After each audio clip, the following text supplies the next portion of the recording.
Christelle, on entend parler du nouveau paradigme, de la cinquième dimension, et à l'intérieur de ces notions de la nouvelle conscience, on entend aussi beaucoup parler d'oasis de lumière, de cité de nouvelle conscience. Toi, tu préfères parler d'habitat de la nouvelle conscience. Est-ce que tu pourrais nous parler de ces nuances et de ce que ça contient?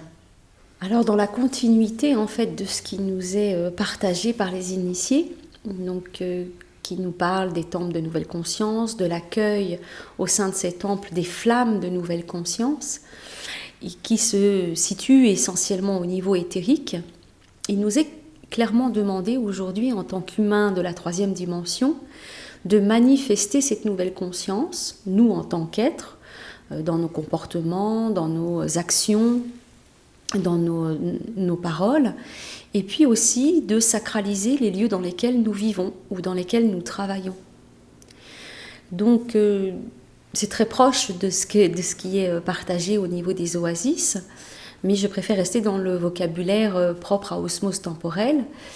Et par expérience, voilà, j'accompagne depuis une quinzaine d'années différentes personnes dans la sacralisation de leurs lieux, en faisant des lectures d'aura des lieux, en regardant ce qu'il est possible d'activer, ce qu'il est possible d'ouvrir, en termes notamment par exemple de vortex temporel ou de tout autre vortex qui nous met en lien avec d'autres réalités, d'autres dimensions.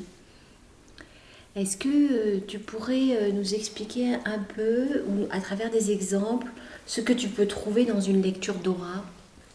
Alors pour un lieu, la chose sur laquelle je ne me branche pas, ce sont les énergies négatives, parce qu'il y a des gens qui le font très très bien, qui ont nettoyé le lieu, des mémoires voilà, qui ont pu être stockées. Moi, je regarde plutôt la notion de mouvement, de mise en réseau, de reliance aux treillis, aux différents treillis, notamment cristallins. Alors, tu peux nous en dire un peu plus, parce que c'est pas évident comme vocabulaire pour chacun. Alors, tel que je le vois, tel que je le ressens, nous avons donc un monde intraterrestre. Ces mondes intérieurs sont habités.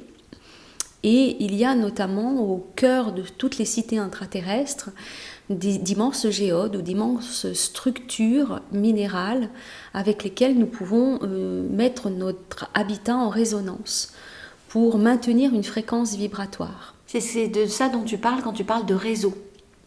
Oui, la mise en réseau. Entre l'être humain, la maison par exemple, l'habitat, et le monde intraterrestre voilà. Et les minéraux par exemple. Et le monde éthérique. Et le monde éthérique. Voilà, donc on pourrait dire que finalement, les structures qui sont installées au niveau géométrique, au niveau des bâtiments, toute cette architecture énergétique qui existe au niveau éthérique, ont des contreparties au niveau intraterrestre, et même de manière sous-marine, et que nous pourrions devenir, dans cette continuité-là, une contrepartie physique.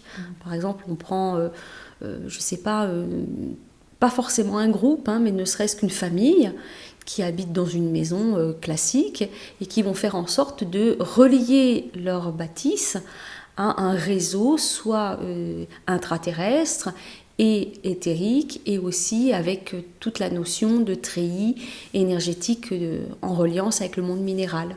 Est-ce que cela suffit à sacraliser le lieu, comme tu le disais tout à l'heure, ou est-ce qu'il s'agit encore d'autre chose? C'est un bon début. C'est un bon début. Procéder par étapes. Tranma, elle en parle. Elle en parle assez bien, je trouve, même si ce n'est pas l'objet de son témoignage, mais quand même, elle s'y réfère. Je rappelle que Tranma, c'est Osmose Temporelle 3, ton 3e livre. Voilà. Donc, cet initié Atlante, ils ont vraiment l'habitude de fonctionner avec les minéraux. Pour moi, ce sont des êtres vraiment qui habitent à l'intérieur des minéraux, ce sont des êtres extrêmement évolués qui vivent très très longtemps, contrairement à nous humains, qui avons des passages très courts sur Terre. Et ils ont grande sagesse, ils collectent beaucoup de connaissances. Donc se mettre en réseau avec le monde minéral, c'est bénéficier d'une manière directe et indirecte de toute cette sagesse, qui est aussi la sagesse humaine, puisqu'il collecte toutes les informations, et c'est pouvoir bénéficier d'un soutien. Moi, j'envisage le monde minéral comme un pivot pour notre habitation, par exemple, sur lequel s'appuyer pour grandir. Oui. D'accord. Et tu disais que c'était donc un bon début pour la sacralisation du lieu. Est-ce que tu aurais d'autres pistes ou d'autres éléments à nous donner par rapport à ça ?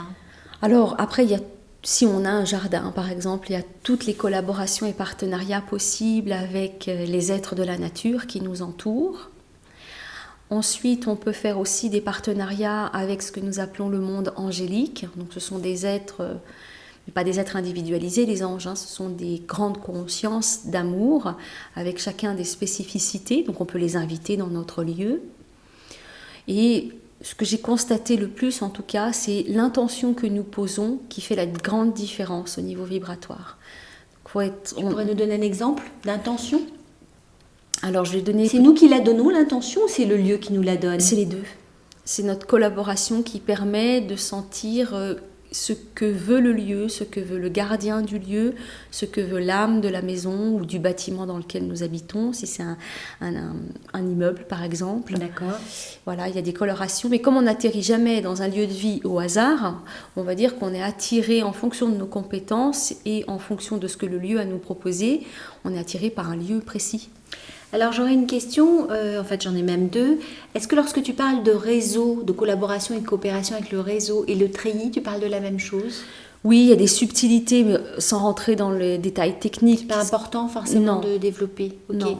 Alors l'autre question qui me vient, c'est, et je parle par expérience, lorsque nous travaillons de cette manière, nous pouvons être dans un habitat à l'intérieur d'une ville ou d'un village ou avec des voisins en dessous ou au-dessus et qui peuvent peut-être ne pas supporter parce qu'ils n'ont pas cette demande la fréquence vibratoire haute qui s'installe d'un coup. Est-ce que c'est forcément aussi en alliance sur d'autres plans avec ceux qui nous environnent, ou est-ce que aujourd'hui la nouvelle conscience c'est de l'installer envers et contre tout? Non, surtout pas. Non, surtout pas. La notion de respect. On peut imaginer que c'est une notion quand même. Il s'agit d'installer plus de lumière, de fréquences hautes. Est-ce que ça peut créer des chocs? Comment ça se passe dans ces cas-là? Comment faisons-nous dans cette troisième dimension quand nous sommes à côté de personnes qui n'ont pas fait ce choix-là?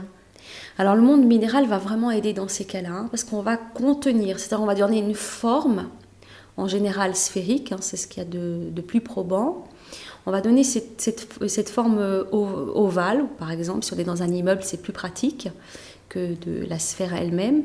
Et on va contenir notre niveau vibratoire dans cet ovale ou dans cette sphère, afin de ne pas déranger les autres.